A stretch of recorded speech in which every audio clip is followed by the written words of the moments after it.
A razão se revolta à lembrança das torturas morais e corporais a que a ciência tem, por vezes, sujeitado criaturas fracas e delicadas para se certificar da existência de fraude da parte delas.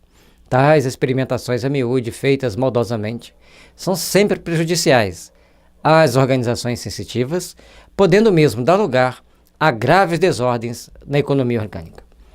Então, quando se trata da mediunidade, tem-se que ter vários cuidados, como ele está dizendo aqui, as experimentações a miúde feitas maldosamente em pessoas muito sensíveis. Porque a ciência, muitas das vezes, quer determinadas respostas materiais para aquilo que é totalmente transcendental. E a mediunidade é uma das coisas mais transcendentais que existe dentro da constituição da nossa estrutura físico-psíquica. Ela tem um componente físico, ela tem um componente psíquico, mas não tem como medir com os equipamentos que nós temos hoje na Terra. Portanto, temos que aceitar as evidências dos fatos, ou não, mas entender que determinadas ações que se tomam em nome da ciência pode prejudicar os sensitivos. Aí é uma responsabilidade de cunho muito amplo para todos nós. E uma coisa importante, quer abusar do médium, entenda, na sua próxima reencarnação, você estará na condição de ser abusado ou já nascer com lesões tais quais a que você causou em alguém. Então, todo cuidado, toda vigilância é sempre bom. Fazer semelhantes experiências é brincar com a vida. O observador de boa fé não precisa lançar mão desses meios. Aquele que está familiarizado com os fenômenos dessa espécie sabe, aliás, que eles são mais de ordem moral do que de ordem física e que será inútil procurar-lhes uma solução nas nossas ciências exatas.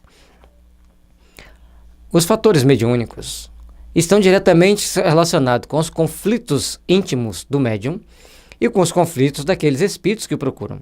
Quanto menos conflito, quanto mais lúcido for o médium, menos conflito, mais lúcidos serão os espíritos que se manifestarão por ele. Mas não deixa de existir a possibilidade de espíritos muito conflituosos, muito tumultuados mentalmente, cheios de torturas mentais, possam se comunicar por médiuns mais equilibrados. Existem leis no mundo espiritual que a gente falaria talvez a tarde inteira sem conseguir dar uma perfeita explicação do fenômeno todo. Portanto, é de grande importância para nós entendermos que existe, dentro das comunicações mediúnicas, um componente ético e moral muito grande. Que o Jung dizia que aquela manifestação exteriorizava o conflito do médium. Está certo. O médium tem aquele tipo de conflito. Portanto, aqueles que gostam de política falarão de momentos políticos, aqueles que gostam de ver notícias de sangue falarão de notícias de sangue.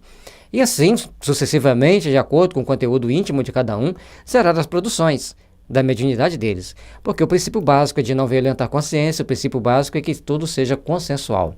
Então as comunicações terão o cunho das possibilidades que existem para todos nós. Por isso mesmo, que tais fenômenos são mais de ordem moral, deve-se evitar, com um escrupuloso cuidado, tudo o que possa sobrecitar a imaginação. Sabe-se que de acidentes pode o medo ocasionar, e muito menos imprudência se cometiam. Se conhecem todos os casos de loucura e de epilepsia cuja origem se encontra nos contos de lobisomem e papões, portanto, quando vai se fazer o teste sobre o médium, tem que ter cuidado para não sobrecitar a imaginação. Até porque, se você começa a sobrecitar a imaginação do médium com ideias tortas, vai encontrar algum espírito de ideias tortas no mundo espiritual pronto para passar uma mensagem que não tem nada a ver. Como diz o pessoal jovem aí, totalmente psicodélica. Então, nós temos que ter vários cuidados para que nós tenhamos prudência ao passarmos determinadas informações, temos prudência ao passarmos, ao virmos colocar, fazer colocações para o médium naquele momento. Honório Abreu, ele tinha uma condição, ele passou certa vez, uma condição que ele usa com os médiuns. Você está vendo? Sim. O que você está vendo? É uma pessoa. Qual a cor da roupa? Ele entrou em algum lugar, saiu de algum lugar? Aí a pessoa começava a prestar mais atenção nos detalhes, e se ele realmente estivesse vendo, não estivesse imaginando, ele vinha trazendo as informações que estavam faltando, ele começava a ficar atento aos dados. Se ele estivesse vendo naquele momento, ele ia descrevendo para ele as situações, aí ele perguntava pela cor, e assim a pessoa, carinhosamente, sem forçar a pessoa a falar, quando a pessoa não conseguia responder as perguntas dele com exatidão, ele falava: você ainda precisa treinar mais, mas não force. Dê tempo ao tempo para que as coisas aconteçam. E assim é como nós devemos proceder com o médium. Eu estou vendo que vai acontecer um tsunami. Aí as pessoas, onde, quando, de que forma, vai ser aqui, vai ser ali. E o médium começa a receber uma série de sugestões dos integrantes encarnados, que fica fácil vir um desencarnado e passar aquela informação. Então nós temos que ter cuidado para não sugerirmos, e cuidado na forma com que nós vamos questionar, com que nós vamos perguntar. Que não será, se generalizar, a persuasão de que o agente dos aludidos fenômenos é o diabo. No que esperam semelhantes ideias, não sabem a responsabilidade que assumem. Podem matar. De medo, de pavor, ou até mesmo por aproximar um espírito de baixíssima vibração. Então, todo cuidado é pouco, e não adianta querer, então já que eu não sou espírita, vou fazer medo aos médiuns espíritas, falando que é o diabo que se comunica com ele. Cuidado, quando a intenção é fazer o mal volta contra aquele que tentou provocar o mal. Muito cuidado com isso. Então nós temos que ter respeito, disciplina, parcimônia. E se você quer entender a doutrina espírita, primeiro estude. Pega os livros básicos e lê, pelo menos uma vez cada livro, para que no seu campo intuitivo tenha informações para que você entenda os fenômenos. Mas aí eu vou começar a enxergar fenômenos onde eu não quero enxergar? Muitas das vezes você já não está querendo enxergar mesmo os fenômenos estão latentes à sua frente. Ora, o perigo não existe apenas para o paciente, mas também para os que o cercam, os quais podem ficar aterrorizados ao pensarem que a casa onde moram se tornou um covil de demônios. Esse é outro problema mais sério. E a covardia. Não tente impor ao outro tais ideias. Não tente manipular a mente do outro para que ele ache que a casa dele está cheia de demônios e só você vai resolver. Todas as casas têm vários espíritos. Mais esclarecidos, menos esclarecidos. Sim, à medida que você busca esclarecê-los com o culto do Evangelho no lar, com a prática das reuniões públicas para onde eles vão sendo atraídos para tratamentos apropriados, aí tudo vai se normalizando, tudo melhora. Agora, aterrorizar a família, o médium e a família, dizendo que a casa está possuída de demônios, e fazer todas as outras ameaças que às vezes fazem, simplesmente está se assinando o compromisso com a próxima reencarnação, ou até mesmo nessa, passará por situações extremamente complexas, extremamente difíceis. Portanto, vamos nos observar, vamos olhar para nosso coração. Gostaria que eu fosse tratado dessa forma? Gostaria de me tratassem dessa forma? Faça o teu próximo que gostaria que fosse feito a ti mesmo. Isso aí já resume tudo aquilo que a gente pode fazer ou esperar que façam diante da mediunidade, diante das possibilidades mediúnicas. Esta crença funesta é que foi causa de tantos atos de atrocidades nos tempos da ignorância. Entretanto, se houvesse um pouco mais de discernimento, teria ocorrido aos que os praticaram, que não queimavam o diabo, por queimarem o corpo que supunham possesso do diabo. E aí as coisas ficaram mais graves. Durante a Idade Média, que eles chamam ali tempos da ignorância, queimou-se muitos médiums porque eles falavam que viam espíritos. E queimou-se muitas pessoas porque alguém disse que ele viu espírito, que era simplesmente para tentar eliminar ou um inimigo próximo ou um inimigo oculto. E muitas das vezes a intenção era tomar as posses dessa pessoa. Então foi uma atitude extremamente covarde. Aí a gente vê um avião pegando fogo, cheio de gente dentro, uma casa pegando fogo, cheio de gente dormindo. A pessoa dorme em cima do celular, pega fogo. Não quero dizer que essas pessoas queimaram alguém, ou foram motivo de queimar alguém. mas deduz-se que pode ter acontecido que no passado ela foi causa de incendiar alguém, certo? Podemos fazer conjecturas, não podemos acusar. Então, dentro dessas conjecturas, a gente tem que ver, olha, se eu posso ter cometido atrocidades no passado, qualquer um de nós podemos ter cometidos. Então, é bom que eu ajude as pessoas a fazer o bem no mais amplo aspecto possível. Nessa existência, se eu não dou conta de fazer, que eu ajude o outro a fazer. Somando forças, obteremos o melhor. Ou melhor, somando forças em prol do bem, obteremos o melhor. O bem vem para todos, o melhor vem para todos. É questão de fórum íntimo, é questão de responsabilidade pessoal e intransferível. Desde que o diabo é quem queriam livrar-se, ao diabo é que era preciso matassem. Esclarecendo-nos sobre a verdadeira causa de todos esses fenômenos, a doutrina espírita lhe dá o golpe de misericórdia. Longe, pois, de concorrer para que tal ideia se forme, todos devem. E este é um dever de moralidade e de humanidade, combatê-la onde exista. Então, toda tendência a criar ações de violência, buscar soluções violentas para aquilo que não vai ser cabível. Aliás, essas soluções violentas nunca teve espaço na resolução dos problemas. Pelo contrário, criou-se uma panela de pressão pronta a explodir no momento de fraqueza de uma das partes. E aí começam determinados atos extremamente perigosos, extremamente complexos. E nós temos que ficar atentos. Conforme na lição 8, chama-se Associação do Livro Pensamento e Vida, nós temos cuidado para não criarmos mecanismos associativos de ideias destrutivas. Porque senão nós seremos co-criadores dessas ideias, seremos partícipes dessas ideias e nos veremos envolvidos em situações onde elas ocorram ou onde a gente não terá como sair daquela situação e aquilo estará emaranhado em nós das formas mais diferentes possíveis, seja fazendo, seja sentindo, seja sofrendo pela causa daquilo que a gente tanto saiu condenando. Então, antes de condenar, procuremos entender os fatos, educar as fontes dos fatos para que todos possam vivenciar em paz, em harmonia, o seu caminho perante a humanidade. É questão de fórum íntimo, é questão de cada um de nós sabermos edificar, sabermos construir um mundo de paz, de harmonia, de fraternidade, para que a paz, a harmonia, a fraternidade siga o seu curso, estabelecendo os parâmetros de melhoria para a humanidade.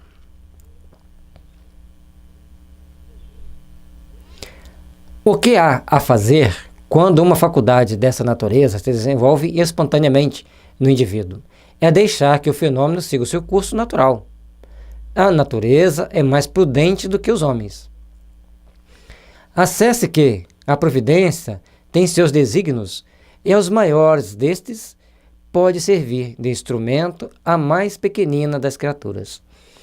Então, quando a mediunidade eclode em alguém, nós temos que ter o cuidado de como agirmos, de como estarmos diante daquela pessoa, como nós vamos auxiliar aquela pessoa. Primeira coisa, pegar o livro dos médiuns e estudar. A segunda, procurarmos observar o que pode ser feito, o que não pode ser feito para ajudar aquela pessoa. Terceiro, de que forma eu posso ajudar a pessoa que está vivenciando aquela situação. Então, todos nós que estamos aqui na Terra caminhando sobre esse mundo cheio de provas, cheio de expiações, nós podemos deparar com casos que nós poderemos ajudar. Portanto, na hora de ajudar essas pessoas que estão em situação difícil, nós precisamos de ter o nosso coração livre de preconceitos, livre de pensamentos e sentimentos preconcebidos que é assim, é assado. Não, eu acho que é assim. Não. A doutrina espírita mostra que existem fenômenos psíquicos diferentes. Nós vamos estudá-lo. Vamos procurar entendê-lo. Ah, mas eu tenho um amigo que é psiquiatra, que ele disse que ele quis isso, que aquilo, um outro psicólogo disse isso e aquilo. Resolveu o problema?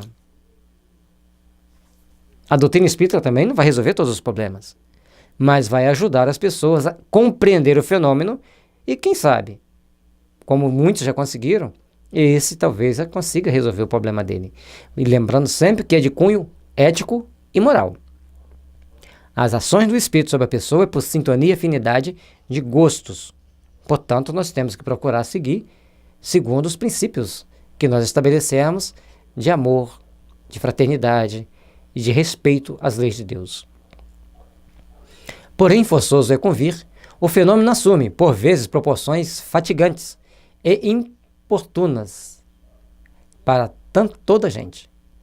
Eis, então, que em todos os casos importa fazer-se. E aí, como que nós vamos agir? A pessoa está, por exemplo, está estudando e o Espírito está lá falando, você não vai passar na prova, você não vai passar na prova. Aí ele chega e fala assim, eu estou ouvindo uma voz que fala que eu não vou passar na prova e está me atrapalhando a estudar. Os mecanismos que a doutrina espírita nos dá é oração, uma boa leitura, ler o Evangelho, ler um livro de mensagem, para que ele comece a mudar o seu campo mental também. E nos deixe estudar em paz. E além do mais, se ele começar a falar muito, fala assim, olha, você está me incomodando um pouco, mas se eu vou passar ou não, está nos desígnios de Deus. Eu vou fazer minha parte, eu vou estudar. E tentar se desligar o máximo possível dessa voz. E lógico, não vai ter ação simples, que depende de uma série de fatores, mas é o primeiro passo a ser dado diante de um fenômeno que nos incomoda.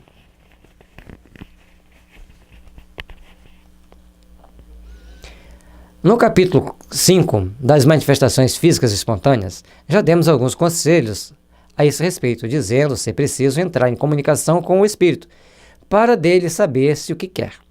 O meio seguinte também se funda na observação. Então, diante da situação, quando o espírito começa a fazer qualquer tipo de manifestação, procurar o que você quer. Certo? O primeiro é fazer oração. O segundo, buscar uma leitura edificante. Porque se você não faz oração, não faz a leitura edificante, ele fala, o que você quer? Eu quero te matar. E você vai sair correndo. Desesperado. Então, quando você faz a leitura edificante, ele vai ter que mudar as vibrações dele. E você vai, naquelas lições, normalmente sai uma mensagem que te dá força íntima para você enfrentar aquela situação, conversar com aquele espírito com mais naturalidade, com mais tranquilidade. Portanto, quando nós vamos fazer o estudo da doutrina espírita, nós estamos trazendo para nós informações que educam-nos e educa também os espíritos que estão ao nosso redor, que caminham conosco. Muitas das vezes, nossos amigos espirituais falam assim, é muito fácil trabalhar com você, porque você já conhece a teoria. Então, temos campos para te intuir a falar. Agora, quando nós temos um médium que não conhece, fica cada vez mais complicado. Lembra daquele umzinho que está ali atrás? É importuno para toda a gente. Então, vamos lá. Um dos fatos mais extraordinários dessa natureza, pela variedade de singularidade dos fenômenos, é, sem contestação, o que ocorreu em 1852 no Palatinado, Baviera Renana. Palatinado, Baviera Renana. Em Bergzaben, perto de Isenburg. Dobrei a língua aqui para tentar falar, né? É tanto mais notável quanto denota reunidos no mesmo indivíduo.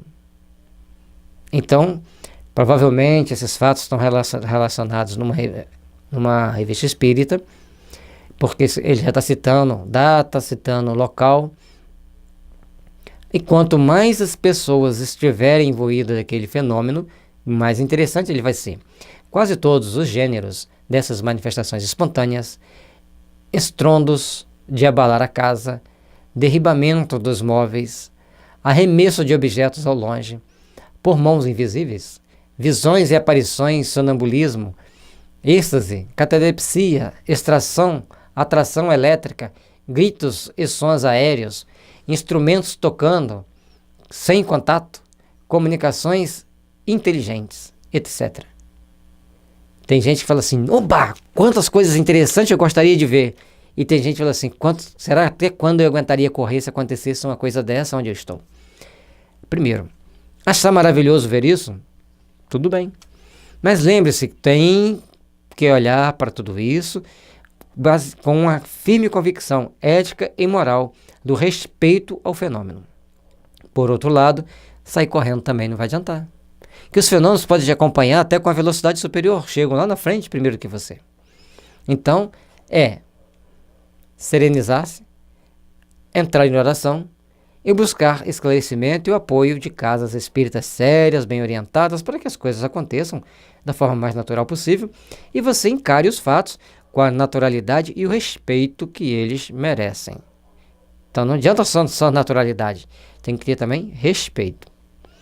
E o que não é de somenos importância, a comprovação destes fatos durante quase 2 anos, por inúmeras testemunhas oculares, dignas de crédito pelo saber e pelas posições sociais que ocupavam, a narração autêntica dos aludidos fenômenos foi publicada naquela época em muitos jornais alemães e, especialmente, numa brochura, hoje esgotada e raríssima. O fenômeno era relatado, várias pessoas contavam os fenômenos, saiu em várias revistas e jornais, idôneos, sérios. As pessoas que estavam envolvidas na história também eram idôneas e sérias, trazendo para todos informações importantes para que todos nós crescêssemos com aquelas informações. Todos nós que estávamos ali naquela região, lógico. E hoje nós temos as informações que vêm para a gente baseado naquilo que o Kardec conseguiu compilar de algum caso ou guardar na memória de alguns relatos. Na Revue Espírita de 1858 se encontra a tradução completa dessa brochura, com os comentários e explicações indispensáveis.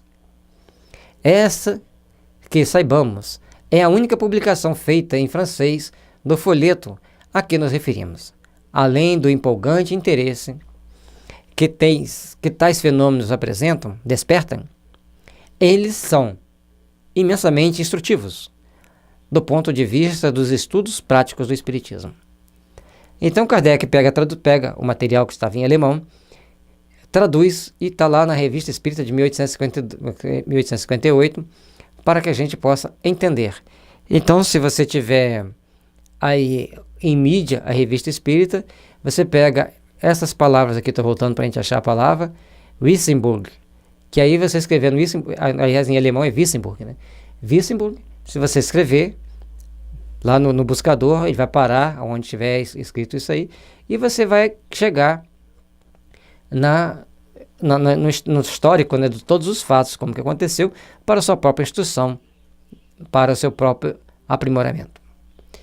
Seres invisíveis, que revelam sua presença por efeitos sensíveis, são, em geral, espíritos de ordem inferior e que podem ser dominados pelo ascendente moral. A aquisição deste ascendente é o que se deve procurar.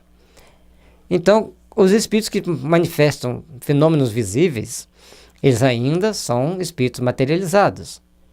Mas e o médium? Quanto mais evoluído, mais em sintonia com o bem, mais ele vai ver espíritos evoluídos em sintonia com o bem.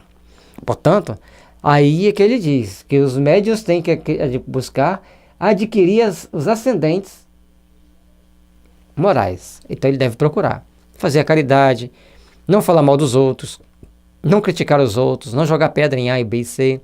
Ou seja, quanto mais ele se educar, mais ele vai conseguir ter meios de se autoajudar e ajudar os nossos irmãos que estão no caminho conosco. Para alcançá-lo, preciso é que o indivíduo passe do estado de médium natural ao de médium voluntário. Produz-se, então, efeitos análogos ao que se observa no sonambulismo. Como se sabe, o sonambulismo natural cessa geralmente quando substituído pelo sonambulismo magnético. Então, todos nós vamos estar aprimorando e aperfeiçoando a nossa mediunidade, assim como se a gente se aprimora e aperfeiçoa profissionalmente. Se forma eletrônica. 5 anos depois, se você nunca mais estudar nada de eletrônica, você está perdido no tempo e no espaço. Tem que estar sempre dando uma olhada, dando uma lida, você vai se familiarizando, vai tomando conhecimento daquelas modificações, vai buscando estar informado dos fatos, dos fenômenos que estão acontecendo, e aí tudo acontece da melhor forma possível. O que não podemos é achar que já sabemos tudo, que não precisamos estudar mais nada, e aí acabamos caindo em processos de desequilíbrios perigosos. Não se suprime a faculdade que tem a alma de emancipar-se. Dá-se-lhe outra diretriz. Então esse é um ponto importante. Você não vai suprimir uma faculdade mediúnica, porque vai trazer problemas sérios para aquele espírito. mas a gente dá uma outra diretriz a ela. Então a criança vê espírito, ela passa de ver espírito e passa a apresentar problemas visuais. O mesmo acontece com a faculdade mediúnica.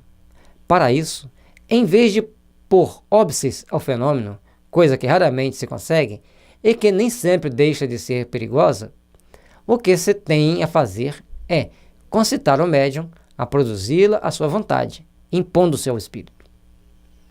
Então, tentar controlar uma mediunidade impondo regras, não vai manifestar agora, não vai incorporar agora, você vai trazer problemas para o médium e para o espírito. Mas fazer com que o médium dialogue mentalmente com esse espírito, agora não, meu irmão, aguarde para a hora da mediúnica. Mas hoje é quinta-feira e a reunião mediúnica será só na quarta que vem. E o médium fica naquela pressão. Então ele tem que ir a uma reunião pública, fazer suas orações, pedir para que esse irmão seja amparado, para que no dia aprazado, marcado para a reunião mediúnica, ou em outra reunião mediúnica que ocorra na casa, ele dê sua comunicação. Portanto, a gente é orientado para os médiuns ter 3 dias de tarefa numa casa espírita. Um dia para a tarefa assistencial, um dia para o estudo, reunião pública, e outro para a reunião mediúnica. Então, tarefa, estudo ou reunião pública e tarefa mediúnica.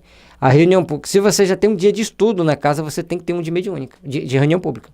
A reunião pública é imprescindível ao médium. Então, você vai ter 4 dias de tarefa na semana. Aí eu estudo em casa e vou à reunião mediúnica, a reunião pública, a reunião mediúnica e faço a tarefa. Esse é o padrão normal. Isso que a gente espera.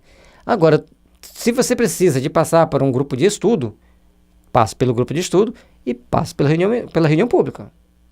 E se forem no mesmo dia? Aí as coisas se complicam. Tem casas que são pequenas, o número de integrantes são pequenos, e aí as coisas vão se complicando. Portanto, temos que buscar junto à Aliança Municipal Espírita apoio para que você reestruture a sua casa da melhor forma possível. Se você não está conseguindo fazer essa estruturação, a AME vai te ajudar, para que você tenha pessoas lá preparadas para te ajudar, para te dar um norte, uma diretriz. E como você vai lidar com todas as situações boas e com as situações adversas que possam acontecer. E as situações adversas só vêm para que a gente cresça, para que a gente ache soluções.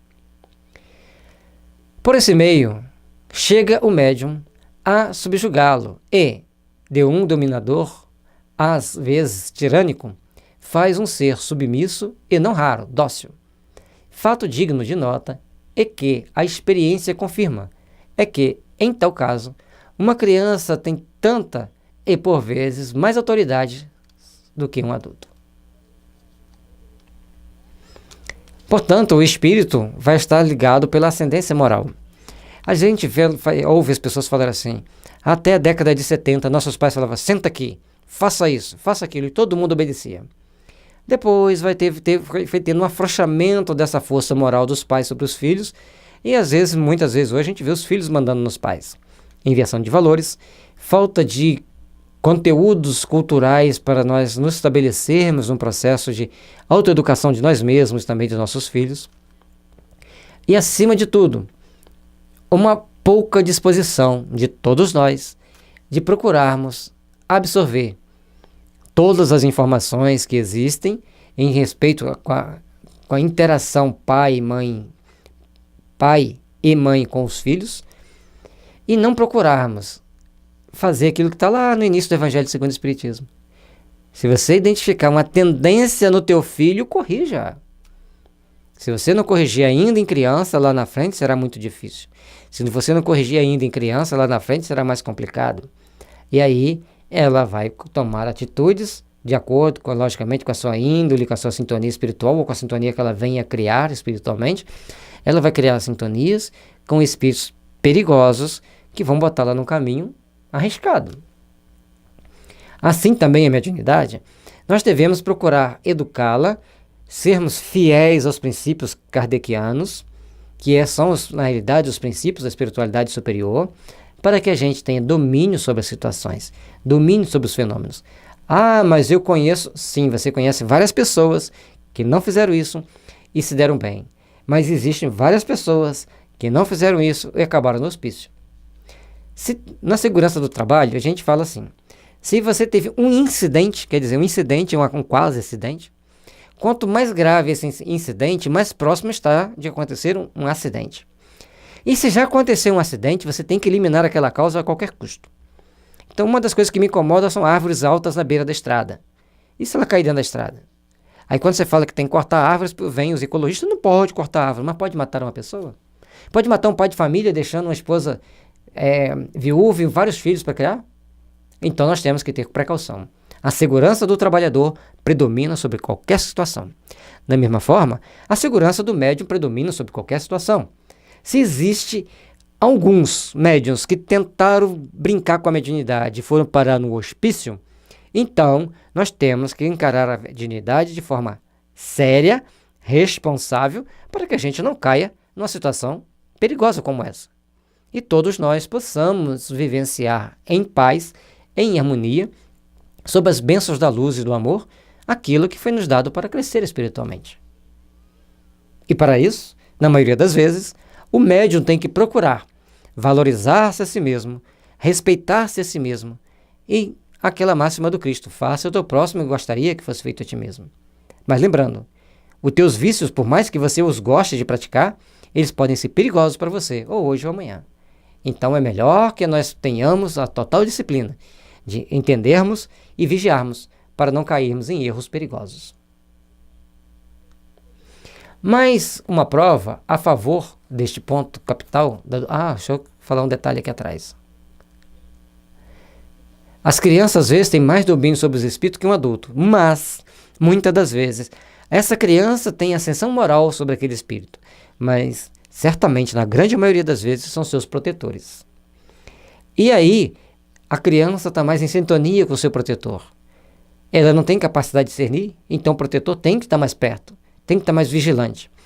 Não queiramos fazer dessa criança um médium, mas lidar com toda essa sua sensibilidade com segurança, dentro da medida do possível, e o único tratamento que ela tem que fazer não é desenvolver a mediunidade dela, porque ela é uma criança. Ela tem que ir para a evangelização infantil e de vez em quando participar da reunião de tratamento espiritual sem participar da sala mediúnica. Ela fica na sala contígua, a sala ao lado de fora com os pais. Os pais procuram ler o evangelho, ou arrumam um brinquedo lúdico para entreter a criança ali, descontrair ela para manter ela concentrada, e ali vai fazendo o tratamento, vai fazendo todo o trabalho para que ela se eduque. E para que também eduquemos os espíritos que estão com ela. Cada caso é um caso, não podemos deixar as coisas à mercê dos ventos. Se você está com o seu trigal no momento de colher, é melhor que colha antes que venha uma forte tempestade. Ou seja, tome atitudes prudentes, previne-se. Mais uma prova a favor deste ponto capital da doutrina, que o espírito só é criança pelo corpo, que tem por si mesmo um desenvolvimento necessariamente anterior à sua encarnação atual, desenvolvimento que lhe pode dar ascendente sobre espíritos que lhe são inferiores. Agora, a criança é médium, você viu que ele tem domínio sobre alguns espíritos, você fala, então ele pode desenvolver a mediunidade dele. Só que você não sabe quem ele foi. Aí ele foi daqueles ditadores do passado que tomou uma série de atitudes inconvenientes, e outro ditador que foi derrotado por ele vem e aí? Acopla. Chega junto, como diz na linguagem do futebol. Aí as pessoas vão passar um grande aperto. Nesse caso, a criança tem que ser protegida, amparada, auxiliada, instruída, mas não expor a criança.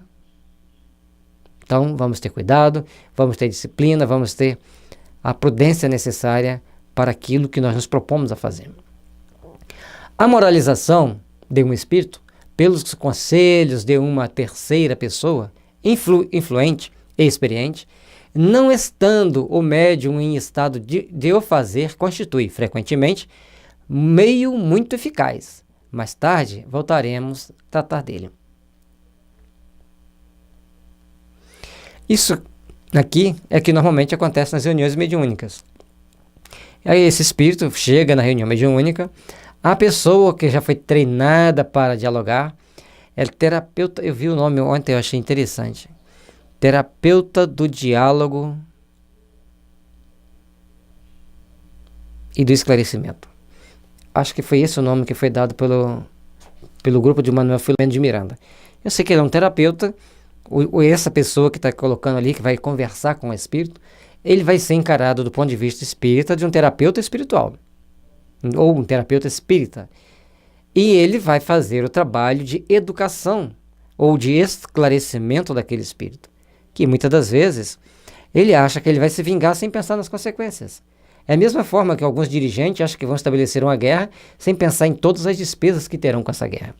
Aí depois, eles começam a querer tirar, já que tomaram prejuízo com a guerra, começam a buscar outros meios de obter lucros com aquela guerra, criando mais problemas por seu próprio karma do futuro, mas principalmente para si mesmos diante das dificuldades que ele vai enfrentar nessa existência e na próxima que os espera. Portanto, essa pessoa que vai dialogar, esse médium do esclarecimento, esse terapeuta do esclarecimento e do amor, vai fazer com que as pessoas esse espírito entenda que ele é um espírito, entenda que se ele tentar fazer o mal, esse mal vai voltar contra ele mesmo, e que ele entenda que é necessário aperfeiçoar-se intimamente para produzir melhor aquilo que se pretende produzir em prol da humanidade. E que as bênçãos celestes possam envolver o seu lar e seus familiares, e que os bons espíritos possam te intuir e inspirar nos momentos que você precisar de entender a mediunidade e todas as suas consequências éticas, morais e sociais para o seu bem-estar e o futuro desta encarnação e das próximas que os esperam. Muita paz, que Jesus abençoe.